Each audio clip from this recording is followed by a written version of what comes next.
Meat is the yardstick of protein food.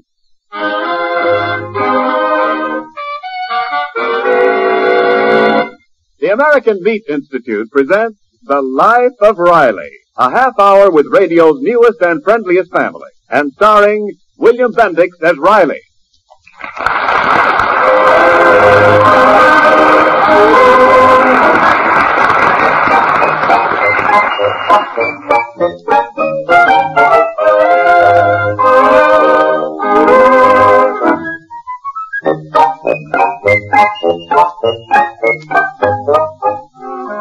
Do you wonder what we mean when we say meat is the yardstick of protein foods?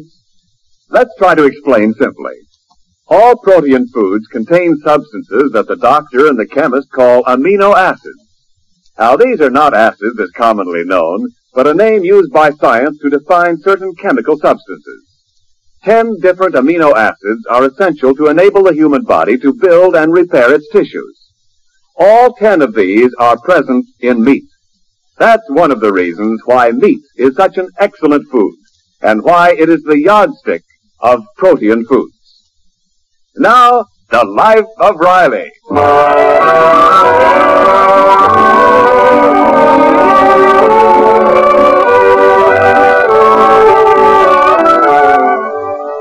Well, the Rileys are slowly settling down in the small house they've rented just outside Los Angeles. And so far, everything seems to be running smoothly.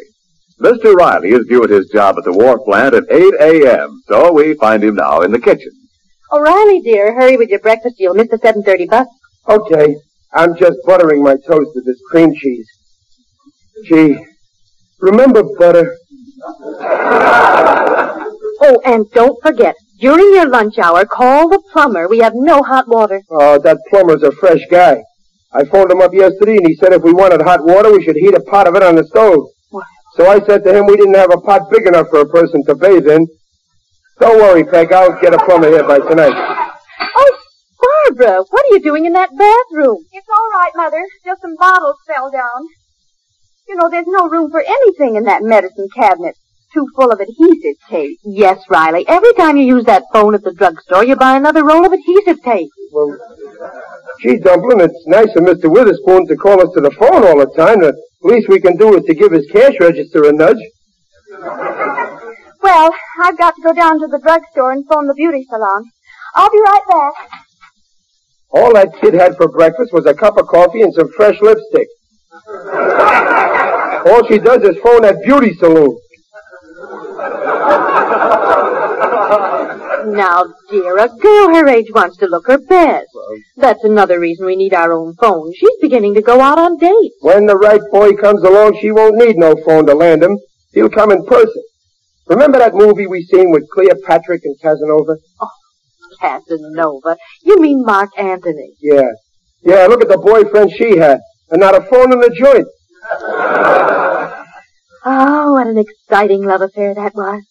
Cleopatra and Mark Antony. Oh, what a romance. Well, Peg, we had quite a romance, didn't we? Till we got married. Riley. Gosh, I couldn't make my call. Uncle Baxter is using the phone. Uncle Baxter. Did you have to mention that leech? My food was going down nicely until his name came up. Oh, I'm sorry, Daddy. Now, Riley, stop stewing about Uncle Baxter. That grafter. The weekend he dropped in for 2 years ago is beginning to run out. Well, I didn't want to spoil the surprise, but Uncle Baxter's phoning about a job. That I won't believe until I see it with my own ears. Well, I wasn't supposed to tell you. Just how many years has Uncle Baxter been out of work? Well, nobody knows exactly. You'd have to look at his birth certificate. Well, I'd better get ready for school.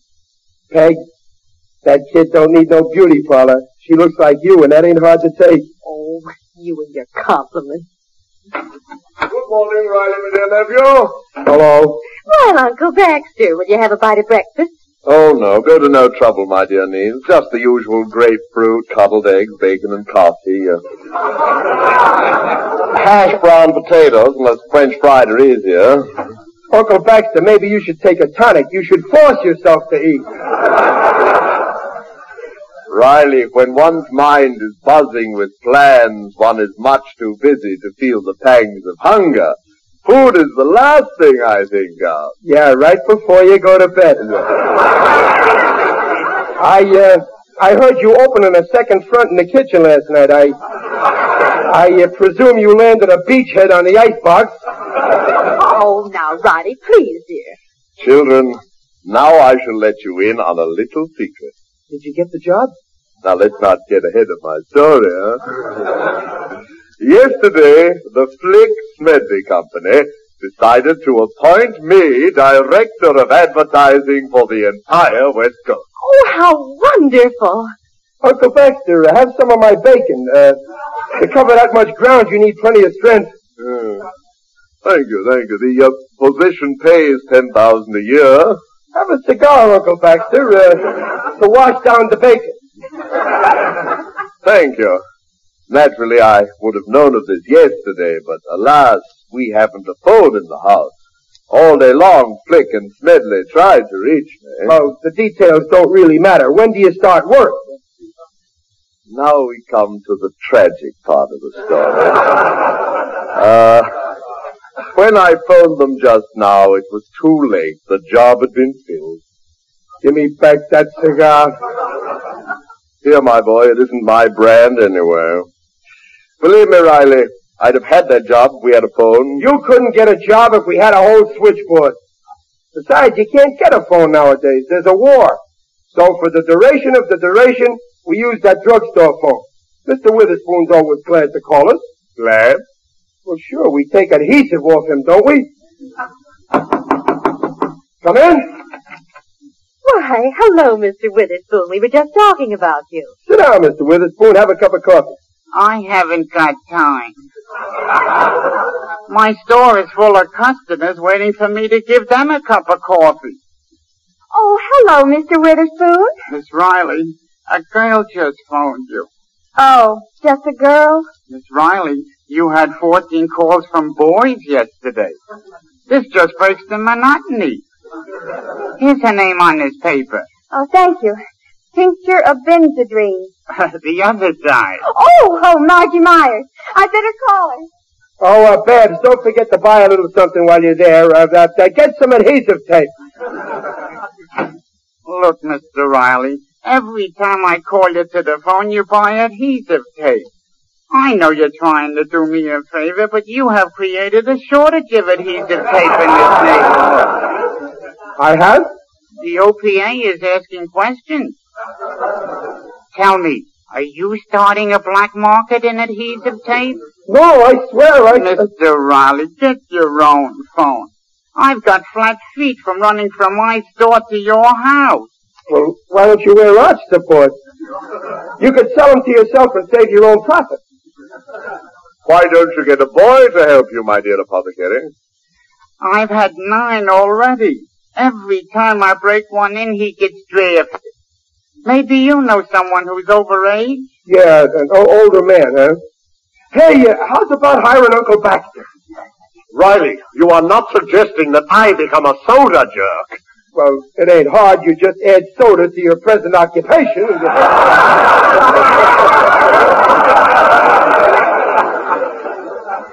Oh, I couldn't hire Mr. Turnbull. Oh, you could not, and why not, may I ask?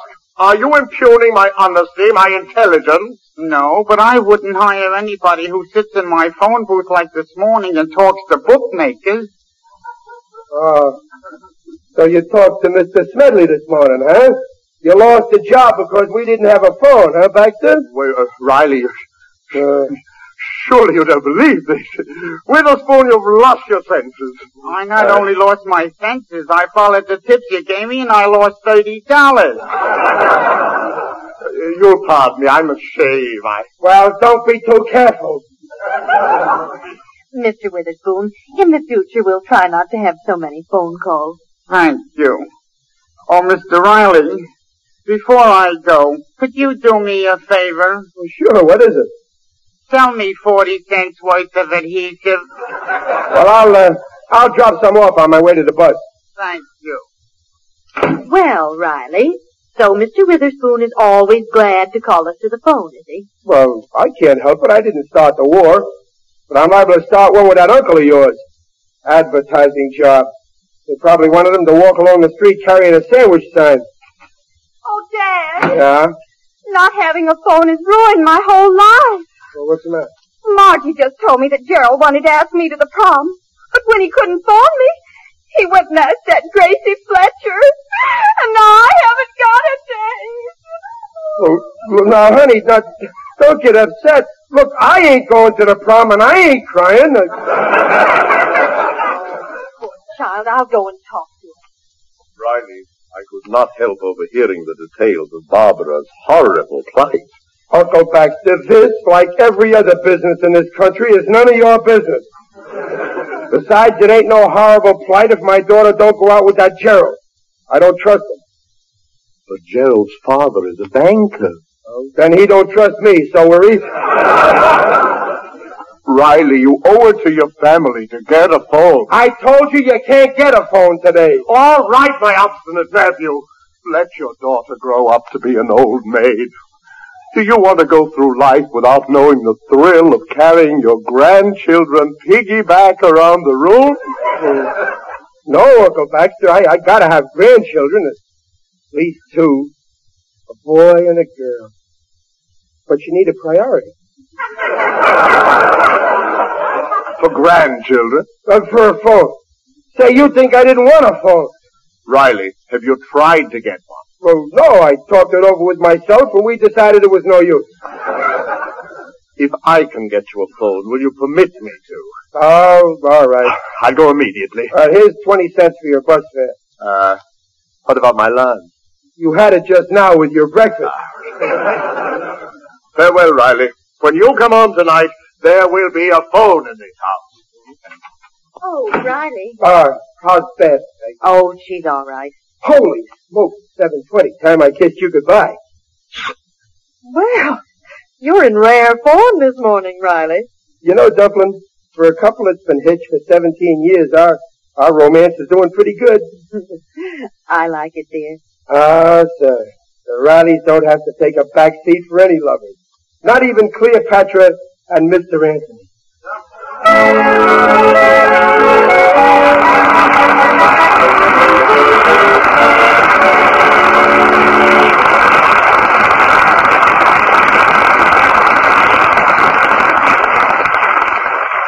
So while we're waiting for Riley to get off to work, let's go to a county fair.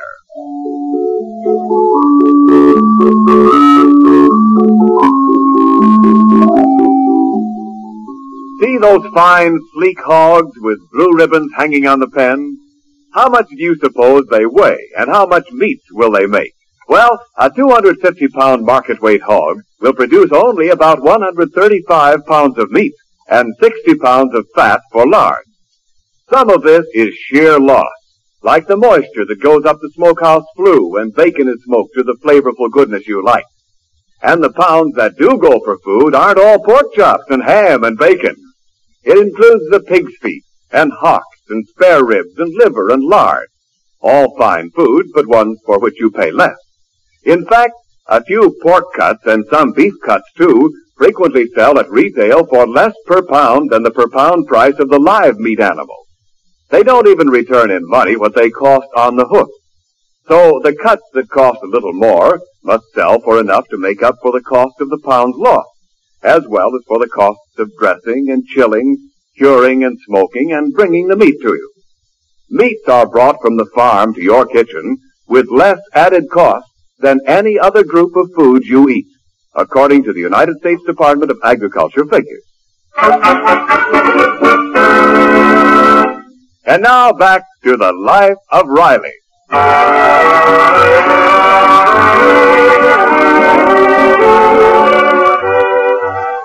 It's about 5 in the evening, and none of the Rileys are home yet. But Mrs. Riley's Uncle Baxter is at home with a man from the telephone company. Hello. 718, chicken ring back. Completed installation. Ring's okay. Test's okay. Thank you. Well, there you are, sir. Your phone's ready to use. Oh, capital. Ah, you're lucky to get one. What with the shortage. But being a doctor puts you on top of the list. I'm not the doctor. That's my nephew. Oh, hey, could I kind of ask the doctor a question about my tonsils? Dr. Riley's not here. He's out on a call. Well, I just wanted him to look at my tonsils. But I could leave them. I got them in a bottle in my car.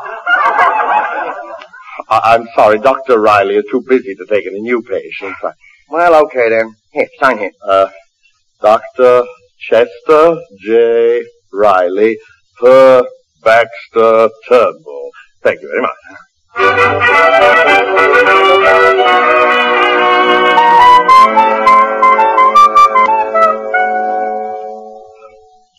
Dad, why didn't you go to the movies with Mother? Well, I gotta stay here and wait for that plumber. If you don't come pretty soon, I'll have to go down and fix them pipes myself. Oh, Dad, look. A car's in front of the house, and a man's getting out. Oh, good. That's the plumber. Now we'll have some hot water. Well, I'm going to bed. I've got a history exam tomorrow. Good night, honey. I'll try and keep the plumber quiet so he won't disturb you. Hey, Joe, you see that house? There's a doctor. See? There's the shingle in the window. Dr. Riley. He just moved into the neighborhood. Boy, I sure hope he can do something for my throat. Wait for me, will you?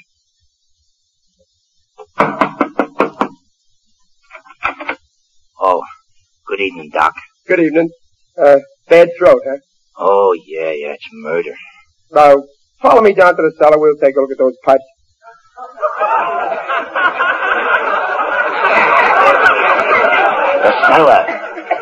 The cellar. Yeah, I've been waiting for you all evening. But Doc, why the cellar?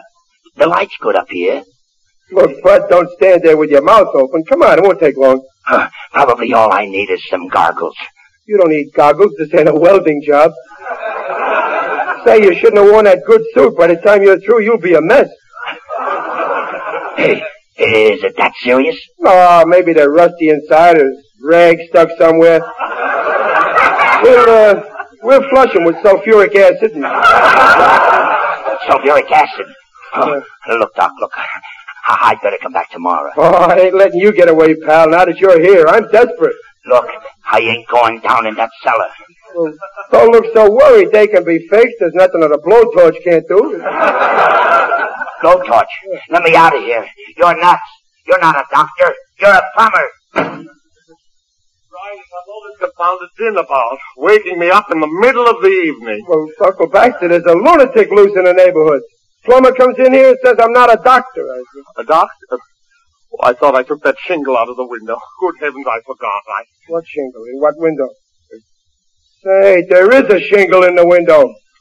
It's not the plumber who's a lunatic. Uncle Baxter? No, Riley, you wanted a phone, and while Riley can't get a phone, Dr. Riley can. Oh, so that's how you got the phone, saying I was a doctor. Of all the low-down double-dealing, I'm going to take that shingle and make you eat it. Riley, be serene. Count your blessings. I'll serene you. Riley, out the window. A policeman with a man who's limping. They're coming here. Ah, cop. Good. I'll tell him what you've done. No, but Riley, this phone is in your name. Now, according to the law, you have committed a fraud, ipso facto.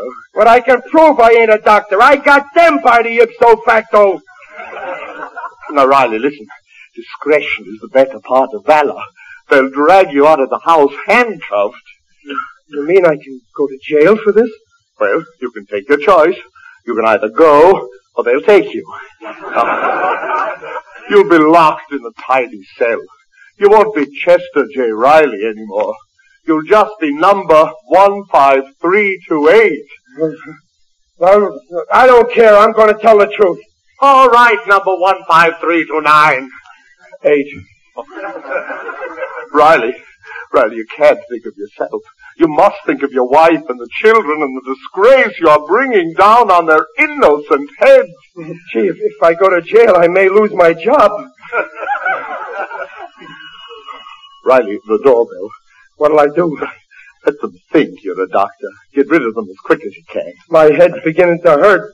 I need a doctor myself. Shall I open the door, Dr. Riley? All right, let's get it over with. Hello, Doctor. I'm not the doctor. This is Dr. Riley. Doc, Mr. Chase here had an accident down the street. Oh, I'm all right, Doctor. I'll handle this. Examine his leg, Doc. We gotta make sure there's no bones broken. Well, it looks all right from here. Oh, there's nothing wrong with it. See, I can walk. Walk or no walk, the rule book says after an accident, the victim must be examined by a licensed physician. Yeah, but officer, the man says there's nothing wrong with his leg, and who should know better? After all, it's his leg. Officer, I think I'll be going. Sit down there. I know my duty. Start your examination, Doctor. Well, let's see. Stick out your tongue. Tongue? It's his leg.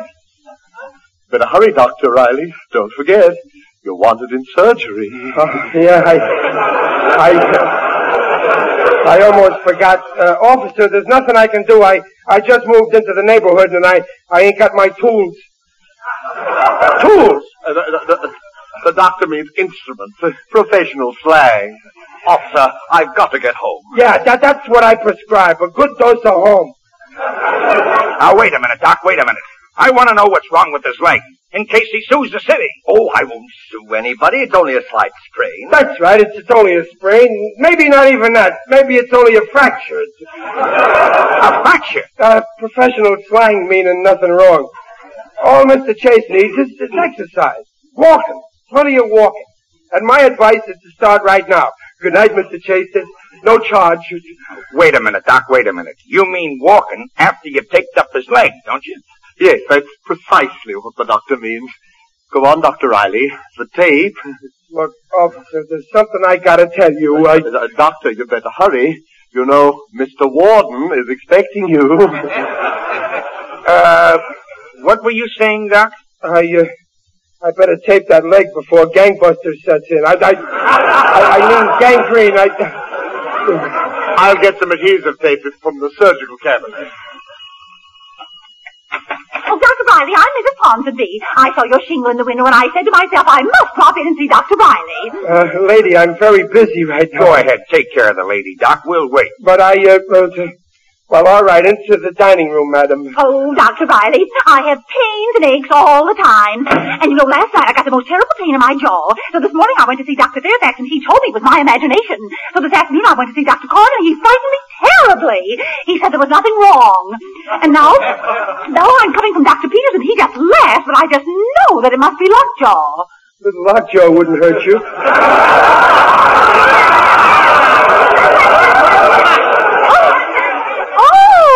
Then it is lockjaw. Do you think you'll have to operate? I have money. I can afford an operation. Oh, no, I seldom operate. What that jawbone needs is rest. Oh, you mean a month in Palm Springs. Oh, I just love Palm Springs. It's so hot and so cool and so expensive. There's only one thing that'll fix that jaw. Adhesive tape. How quaint. Now, you just wait here unless you'd rather leave. No, I'll wait. Oh, Doctor, you have a wonderful bedside manner. Say, Doc, will you take care of this leg now? Here's the tape, Doctor. Oh, yes, there's the tape. Yeah, well, let's see. We stick a piece here and stick a piece there. How's the lady, Doc? Anything serious? No, just a little lockjaw. Lockjaw? Dr. Riley, hurry, please. I have an appointment with Dr. Fawcett in 15 minutes. I'm coming, Mrs. Ponsonby. Excuse me, Mr. Chase. I'd better answer the door first. Doctor, my name is Fogelfresher. I'm sorry, I can't do anything for that.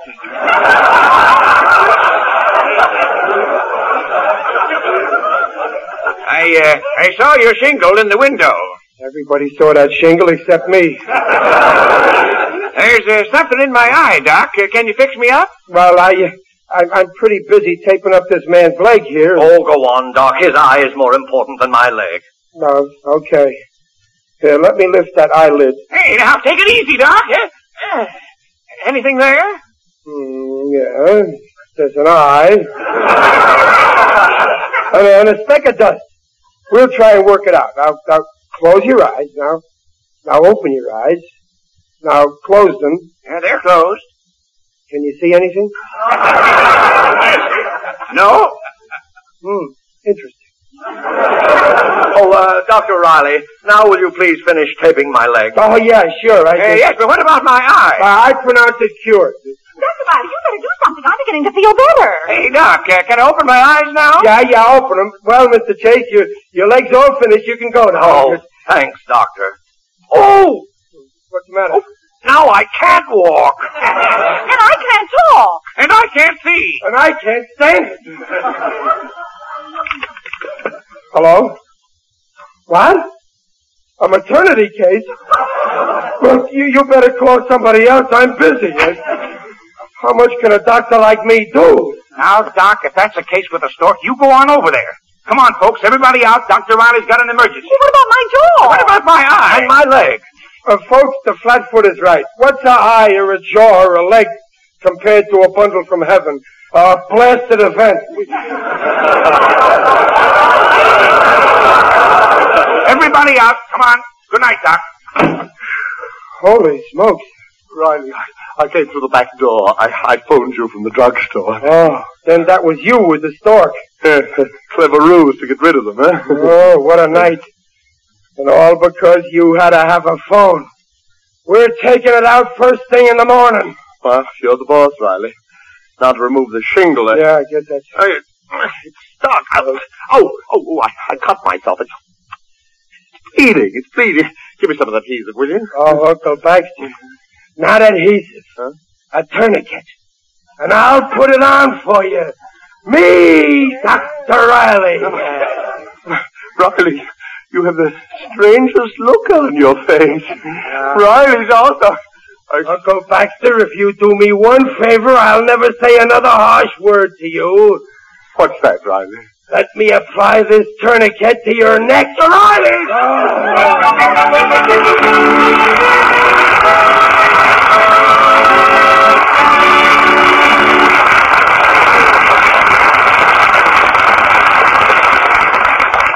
What do you do at your house when you're all hungry for a good meat meal and your ration points are getting low?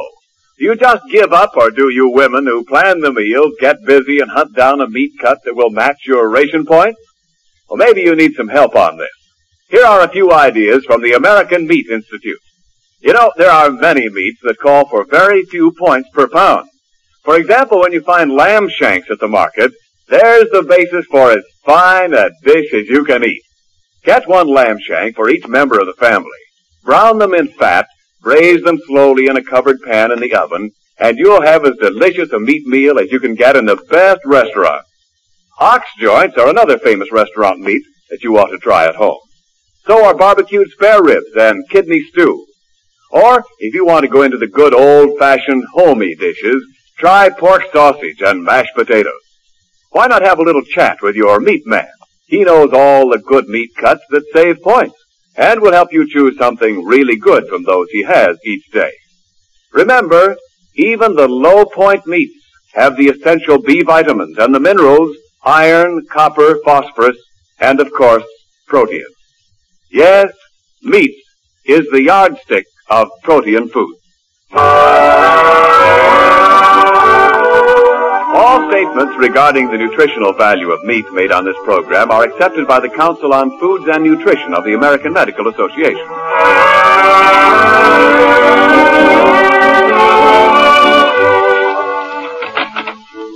Well, Riley, you still up? Yeah, Dublin. How was the movie? Oh, it was wonderful, Riley. I saw a Dr. Gillespie picture. Oh, such excitement. You wouldn't believe what those doctors go through. Well, you should have been there. I should have been there.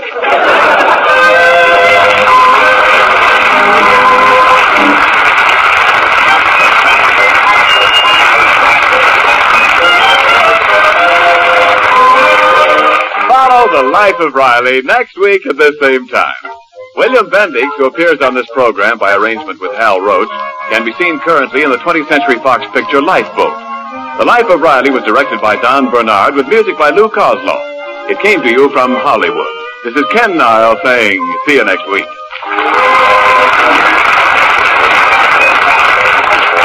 Oh, Mr. Niles. Yes, Riley? Don't forget to tell our friends we all got to buy an extra E-bond and go over the top in the fourth war loan drive. Let's get this war finished, and then we all can live The Life of Riley. This is the Blue Network.